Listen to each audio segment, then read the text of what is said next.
말씀 같이 보도록 하겠습니다. 우리 말씀은 로마서 8장 28절에서 30절까지의 말씀입니다.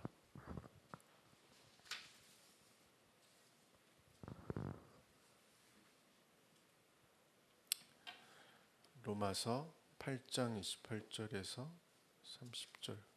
30절까지 말씀. 아까 폈는데 됐습니다. 우리 같이 한번 읽겠습니다. 우리가 알거니와 하나님을 사랑하는 자 곧 그의 뜻대로 부르심을 입은 자들에게는 모든 것이 합력하여 선을 이루느니라. 하나님이 미리 아신 자들을 또한 그 아들의 형상을 본받게 하기 위하여 미리 정하셨으니 이는 그로 많은 형제 중에서 맏아들이 되게 하려 하심이니라. 또 미리 정하신 그들을 또한 부르시고 부르신 그들을 또한 의롭다 하시고 의롭다 하신 그들을 또한 영화롭게 하셨느니라. 아멘. 오늘은 로마서 8장 28절에서 30절을 본문으로 하나님의 뜻대로 부름을 받은 자들이라는 제목으로 말씀을 전하겠습니다. 우리가 지난 주일 후에 하나님이 우리에게 주신 약속을 더 살펴보는 것이 필요하겠다라는 마음이 들었습니다. 그래서 1월 한 달 동안 성령이 이끄시는 대로 또 교회에게 또 우리에게 주시는 메시지를 붙잡고 함께 말씀을 나누도록 하겠습니다. 오늘 함께 읽은 본문 말씀은 그리스도인들이 매우 좋아하는 말씀입니다. 특히 광야와 같이 척박한 땅을 걷고 있는 사람들에게 또 여러 가지 삶의 문제로 인해서 고민하고 기도하고 있는 분들에게 또 알 수 없는 일들로 인해서 낙심하고 절망하는 사람들에게 큰 위로와 소망을 주는 말씀이기 때문에 누구나 한 번쯤은 암송해야겠다라고 생각하는 그런 말씀이기도 합니다. 저는 이 말씀을 함께 살펴보면서 하나님이 우리에게 전하시는 하나님의 위로 그리고 하나님이 우리에게 주시는 소망이 저와 여러분에게 가득 넘치기를 주님의 이름으로 축복합니다. 자, 하나님의 뜻대로 부름을 받은 자들의 소망과 위로가 무엇인지 오늘 8장 28절에 30절의 말씀을 통해서 함께 살펴보도록 하겠습니다. 하나님이 우리에게 주신 소망 그리고 위로는 첫 번째는 하나님이 우리의 인생의 주도권을 잡으신다는 것입니다. 이것이 바로 우리가 가진 소망이고 이것이 바로 우리가 가진 위로입니다. 우리는 지난주 본문의 말씀 다 기억하시죠? 본문 제목도 다 알고 있을 거라고 생각합니다. 우리 지난주에 본문 말씀에서 강조점이 새 일을 행하시겠다, 새 일에 있지 않고 그 새 일을 행하시는 하나님께 있다라고 말씀드렸습니다. 그래서 우리의 참된 소망이 어떤 일어나는 사건이나 환경이나 상황들이 아니라 그 사건과 상황과 환경을 만드시는 하나님께 있음을 우리가 지난주에 말씀을 통해서 살펴봤습니다. 그 말씀과 연관해서 오늘 말씀이 우리에게 소망과 위로가 되는 가장 큰 이유는 하나님이 우리의 인생의 주도권을 잡고 계신다는 것입니다. 하나님이 우리의 인생의 주도권을 잡는다면 그것이 얼마나 놀랍고 축복된 인생일까요? 하나님께 사로잡힌 인생, 하나님이 그의 인생을 이끌어 가신다는 그 사실만으로도 우리에게 소망과 위로가 되는 줄 믿습니다.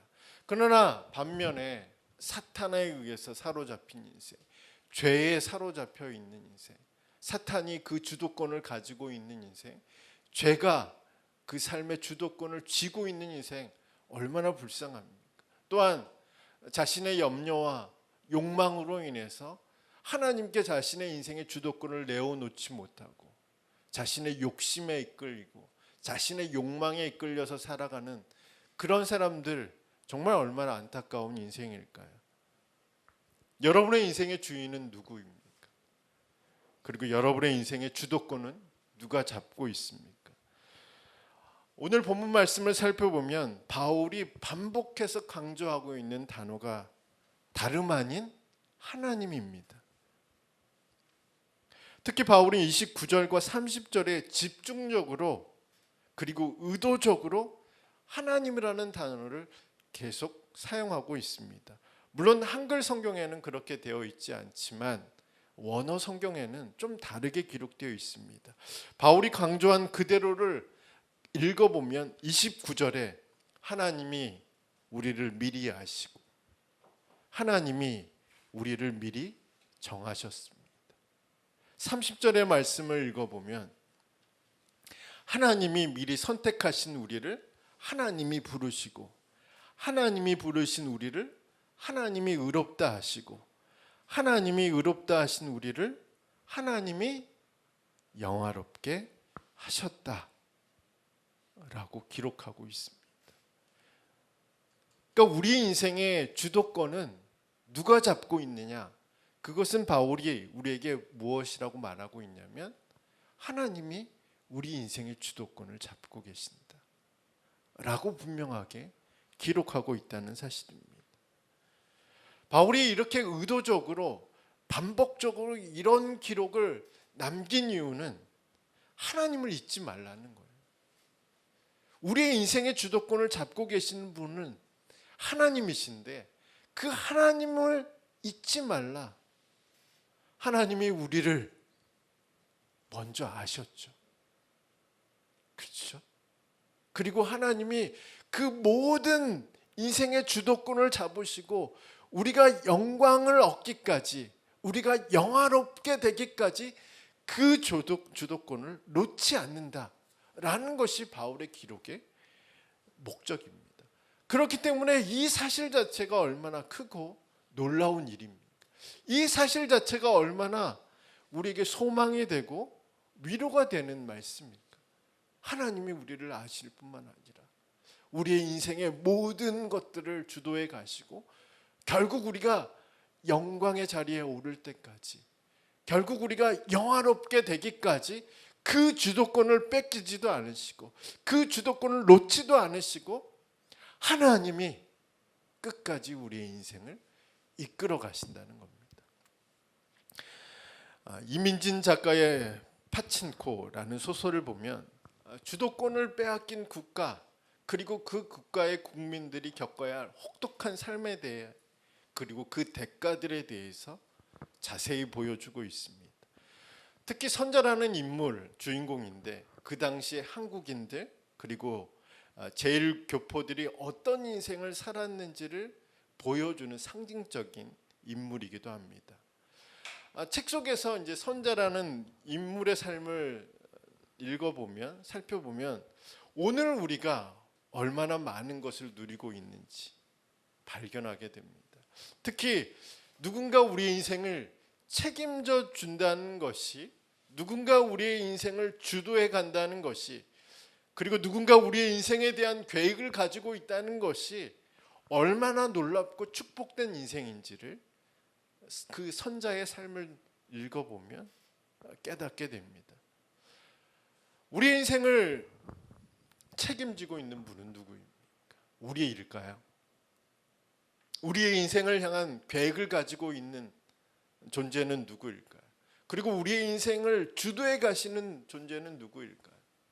만약 그것이 세상이라면, 그것이 다른 사람들이라면, 그것이 바로 나 자신이라면 우리는 언젠가 실망할 수밖에 없습니다. 우리는 언젠가 좌절할 수밖에 없죠. 우리는 언젠가 낙심하게 될 수밖에 없습니다. 그러나 우리의 인생을 책임지시는 분, 우리의 인생에 대한 계획을 가지고 계시는 분, 우리 인생을 주도해 가시는 분이 하나님이시라면 우리가 그 사실만 깨닫고 있다면 우리가 그 사실을 잊지 않고 있다라면 우리가 가진 소망이 얼마나 크고 놀라운지를 우리가 가진 위로가 얼마나 어메이징한 것인지 우리는 깨닫게 된다는 사실입니다. 그렇기 때문에 우리는 어떻게 해야 되죠? 우리의 인생의 주도권을 내가 아니라 하나님께 넘겨야 돼요. 우리 인생의 계획을 내가 아니라 하나님께 맡겨야 합니다. 시편 55편 22절의 말씀을 보면 우리의 짐을 여호와께 맡길 때 하나님은 우리를 붙들어 주신다라고 기록하고 있습니다. 또한 우리의 요동함을 허락하지 아니하실 것이라고 분명하게 기록하고 있습니다. 맡길 때 이런 일들이 일어난다는 겁니다. 우리가 하나님께 우리의 주도권을 넘기고 하나님께 우리의 계획을 맡기고 우리의 모든 것을 하나님께 넘길 때 하나님이 우리에게 소망을 주시고 하나님이 우리에게 그 위로로 우리를 위로하신다는 사실들 우리가 기억한다면 올 한 해 우리 모두가 하나님께 맡기는 인생이 되어야 합니다. 우리의 주도권, 내가 내 인생을 좌지우지하려는 그 모든 것을 하나님께 맡길 때 하나님은 우리에게 소망이 되시고 그리고 하나님의 위로가 우리 가운데 넘칠 줄 믿습니다. 올 한 해 우리가 이런 마음을 가졌으면 좋겠습니다. 이렇게 결단했으면 좋겠습니다. 내 인생의 주도권을 하나님께 맡기겠습니다. 내 인생의 모든 것을 하나님께 넘기겠습니다. 이 결단과 이 믿음이 저와 여러분에게 있기를 간절히 소망합니다. 두 번째는 모든 것이 협력해서 선을 이루기 때문에 그렇습니다. 보면 이렇게 기록되어 있죠. 모든 것이 합력하여 선을 이루느니라. 그래서 이 모든 것이 가리키고 있는 것이 무엇일까요? 바울이 언급하고 있는 모든 것은 로마서 8장 18절에서 27절의 말씀을 포함하고 있습니다. 특히 18절에 나오는 현재의 고난이 바로 28절에 나오는 모든 것이 가리키고 있는 것입니다. 즉 모든 것은 우리 삶 속에서 체험되어지고 있는 모든 괴로움의 종류를 말하는 것입니다. 우리가 경험하고 있는 슬픔, 눈물, 고통, 고난, 아픔, 상실, 외로움, 이별 등이 바울이 말하고 있는 모든 것입니다. 바울의 말은 모든 것에서 끝나지 않고 계속 이어지고 있죠.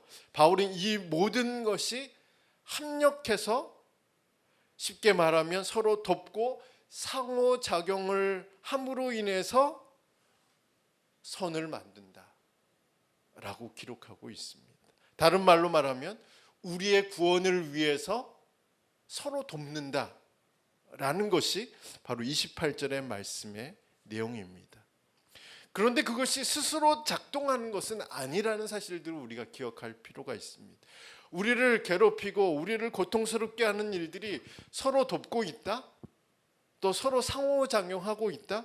그래서 그것이 결과적으로 우리의 구원을 돕는다, 구원을 만들어낸다. 이것이 정말 가능할까요? 또한 우리를 고통스럽게 하는 일들이 스스로 작동해서 우리로 하여금 구원에 이르게 하는 선을 만들어내는 일들을 할까요? 그렇지 않습니다. 모든 것은 스스로 협력하지 않습니다. 현재의 고난은 우리의 선을 위해서 합력하지 않아요. 우리가 겪고 있는 고통은 우리의 구원을 위해서 일하지 않습니다. 하나님이 모든 것을 협력하도록 합력하도록 만드시는 것입니다. 하나님이 우리의 구원을 위해서 모든 것을 사용하신다는 의미입니다. 그렇다면 바울은 왜 이 문장에서 하나님이 아니라 모든 것을 주어로 사용했을까? 그 이유는 하나님의 도움이 유효하지 않는, 효력을 발휘하지 않는 것이 없다라는 것을 강조하기 위해서입니다. 하나님의 능력과 힘이 미치지 못하는 영역은 없다라는 것을 강조하기 위해서 주어가 하나님이 아니라 모든 것을 주어로 사용한 것입니다.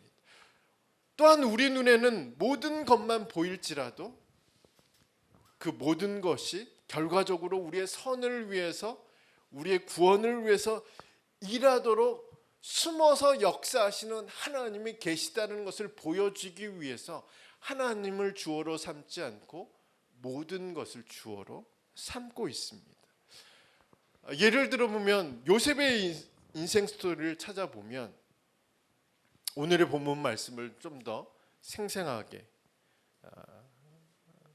또 입체적으로 좀 볼 수 있습니다. 요셉의 인생은 쉽지 않은 인생이었습니다. 그가 받은 고난도 고난이었지만 형제들에게 받은 상처는 쉽게 아물지 않는 상처였죠. 우리는 여기서 요셉의 고난과 상처가 우리가 좋아하는 어떤 문구, 이것 또한 지나가리라 라는 문구처럼 그렇게 되지 않는다는 사실들을 우리는 요셉의 인생을 통해서 찾아볼 수 있습니다. 또한 요셉의 고난과 상처가 스스로 요셉의 구원을 위해서 작동되지 않았다는 사실도 기억할 필요가 있습니다. 요셉은 정말 열심히 살았죠. 인정받는 삶을 살았지만 결과적으로 그가 가진 고통, 고난, 상처가 그로 하여금 더 좋은 자리로 이끌지는 않았습니다.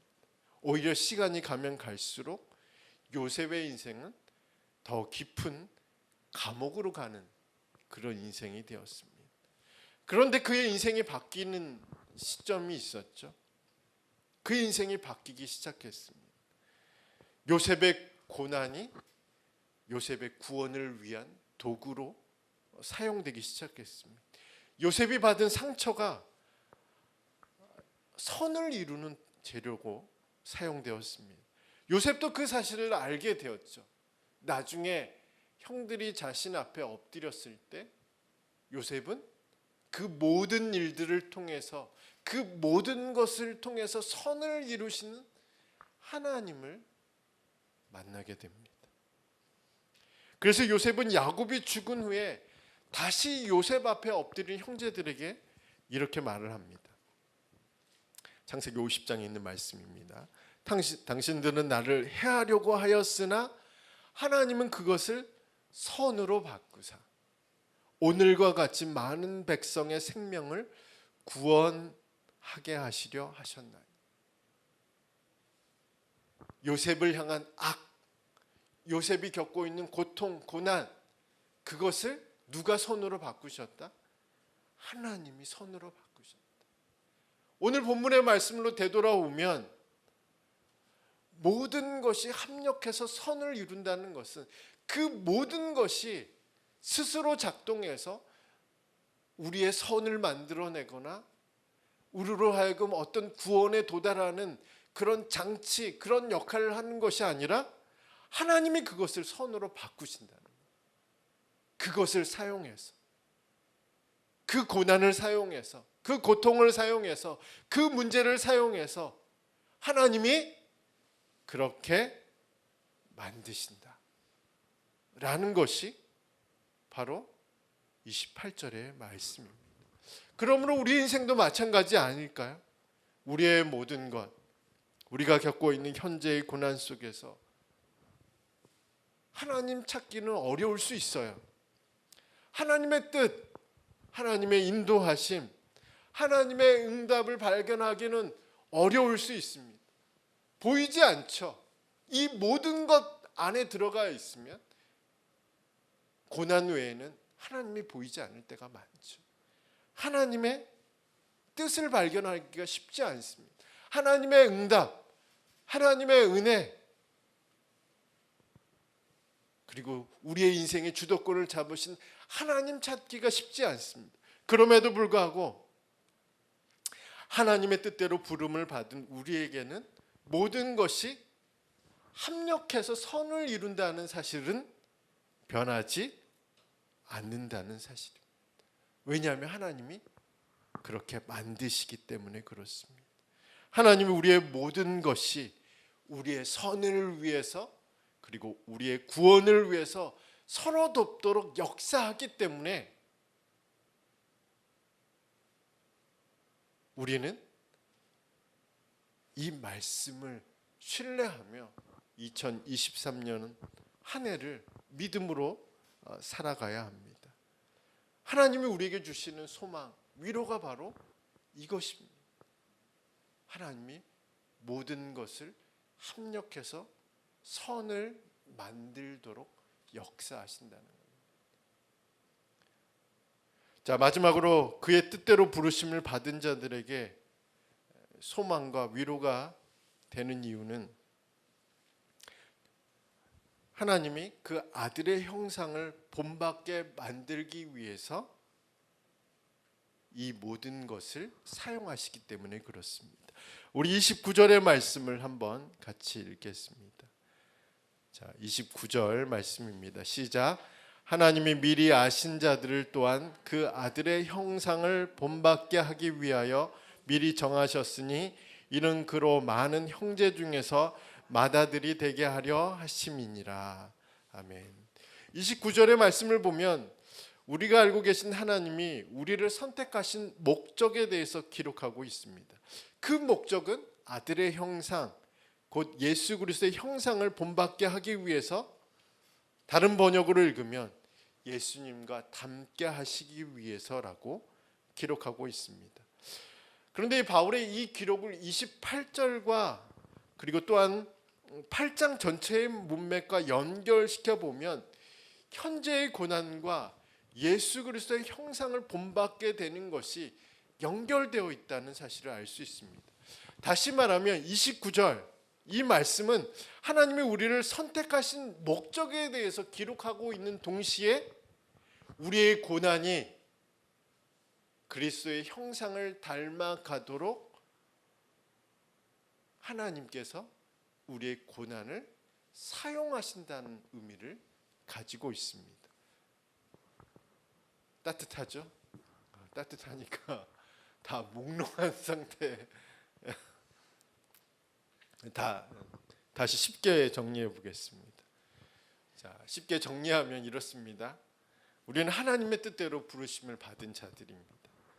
하나님의 뜻대로 부르심을 받은 자들에게는 모든 것이 합력해서 선을 이루게 됩니다. 하나님이 그렇게 일하신다고 말씀드렸죠. 또한 하나님의 뜻대로 부르심을 받은 자들에게는 모든 것, 다시 모든 것이 등장합니다. 모든 것이 예수 그리스도의 형상을 닮게 만드는 도구로 사용된다는 것입니다. 왜냐하면 하나님의 뜻대로 부르심을 받은 자들을 향한 하나님의 계획은 아들의 형상을 본받는 자들이 되도록 만드시는 것이기 때문입니다. 그러므로 현재의 고난이 고난으로 끝나지 않는다는 거죠. 이 고난이 끝났으면 해결되고 또 다른 고난이 오고 또 다른 고난이 오고, 그것이 우리의 인생의 연속이잖아요. 근데 그것이 단순히 고난이 시작되고 고난을 겪고 고난이 끝나고 또 고난이 시작되고 고난을 겪고 고난이 끝나고 이렇게 마무리되는 것이 아니라는 거죠. 이 고난은 우리의 구원을 만들어 줄 뿐만 아니라 결과적으로 아들의 형상을 본받게 하는 도구로 사용된다는 겁니다. 그렇다면 여기서 아들의 형상을 본받는다는 것이 무엇인지 좀 찾아볼 필요가 있습니다. 아들의 형상을 본받는 것에 대한 두 가지 의미가 있는데, 첫 번째는 현재적인 의미입니다. 첫 번째 현재적인 의미로 고난 받으신 예수님의 형상을 닮게 만든다는 사실이에요. 그러니까 우리의 고난이 단순히 내가 겪고 있는 고난, 내가 겪고 있는 어려움, 내가 겪고 있는 문제로 끝나지 않고 내가 겪고 있는 이 어려움, 고난, 이 고통의 문제가 어떻게 된다고요? 내가 고난당하신 예수님을 닮아가는 도구로 하나님이 사용하신다는 겁니다. 그러니까 단순히 내가 고난받고 끝나는 것이 아니라 내가 고난받을수록 나의 모습 속에서 누가 나타나요? 고난받으신 예수님이 나타난다. 내가 고난을 받을수록 누가 더 보여지냐는 거니. 하나님은 우리의 고난을 통해서 어떻게 역사하신다고? 사람들이 우리를 보면 예수님. 그 파친코에 보면 기독교인들에 대한 이야기들이 좀 많이 나와요. 어떻게 보면 일권 전체가 그리스도인들에 대한 이야기입니다. 근데 그 책을 읽어보면 가슴이 뿌듯해지는 느낌도 있어요. 그리스도인들이 그 당시에 어떤 역할들을 했는지 이 작가가 너무나 자세하게 기록하고 있기 때문에 요즘과 같이 교회 그리스도인들에 대한 반감을 가지고 있는 세상과는 전혀 다르다는 거죠. 그 당시에 사람들은 교회 지도자 그리고 그리스도인들에 대해서 좋은 평가를 가졌어요. 다 알고 있었어요. 3.1 운동의 주도자가 누구인지, 독립운동을 가장 많이 하는 사람들은 누구인지, 일본에 대해서 가장 큰 저항을 하는 사람들이 누구인지를 다 알고 있었어요. 그거를 일본 전체에서 살펴볼 수 있다는 거예요. 그리고 그리스도인들의 덕목에 대해서 너무 잘 알고 있어요. 이 선자라는 인물이 임신을 하게 됐는데, 이 임신을 하는 동시에 이제 그 마을에서 쫓겨날 수 있는, 아주 그 집안 자체가 망신을 당하고 쫓겨날 수밖에 없는 상황이 전개되자 그 선자라는 인물을 자신의 아내로 삼은 사람이 등장하는데, 그 사람이 목사입니다. 총각 목사. 아내로 삼고 그 아내와 함께 일본으로 넘어가게 됩니다.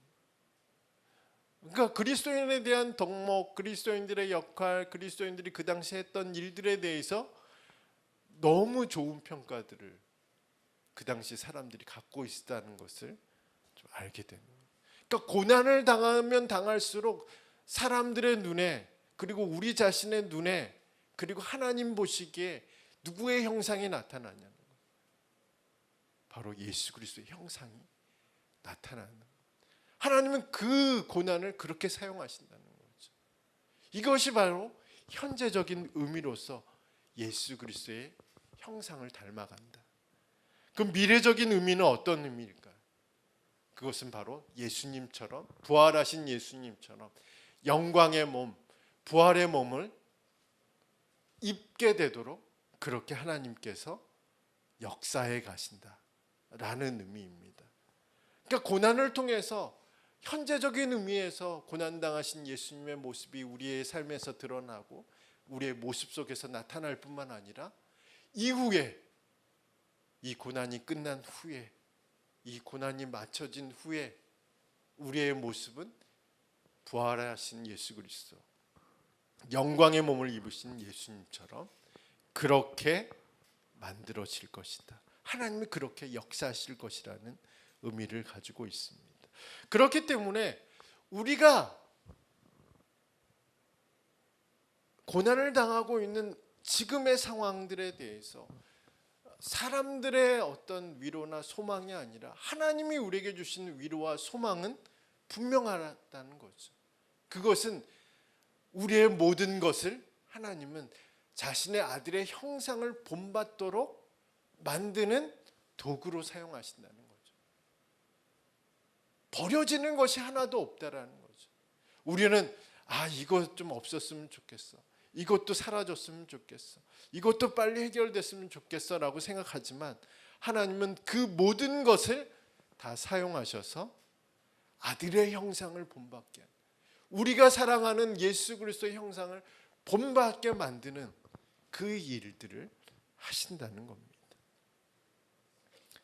그러므로 우리가 겪고 있는 현재의 고난, 바로 예수님의 형상을 닮게 만드는 역할을 하고 있다는 사실들을 우리가 기억한다면, 올 한 해 광야와 같은 인생을 걸어갈 때, 또 광야에서 만나는 그 혹독한 여러 가지 삶의 어려움들을 만났을 때, 결국은 이것조차도 하나님이 당신의 아들 예수 그리스도를 본받게 만드는 그런 도구로 사용하고 있음을 우리가 기억하며 소망과 위로를 갖게 되기를 간절히 소망합니다. 말씀을 맺겠습니다. C.S. 루이스는 고통을 하나님이 사랑하시는 자를 위해서 사용하시는 확성기라고 그렇게 표현했습니다. 하나님은 그 확성기를 통해서 그 사랑하시는 자에게 어떤 말씀을 하실까요? 바울은 우리에게 하나님이 그 확성기를 통해서 이렇게 말씀하신다라고 말하고 있습니다. 내가 너의 인생의 주권자다. 내가 너의 모든 것을 합력해서 선을 만드시는 분이다. 내가 너를 아들의 형상을 본받게 하기 위해 이 모든 것을 사용하시겠다라고 소망과 위로의 말씀을 전하고 있습니다. 오늘 이 말씀 그리고 오늘 이 약속이 바로 저와 여러분에게 전한 하나님의 소망의 메시지 그리고 위로의 메시지가 될 줄 믿습니다.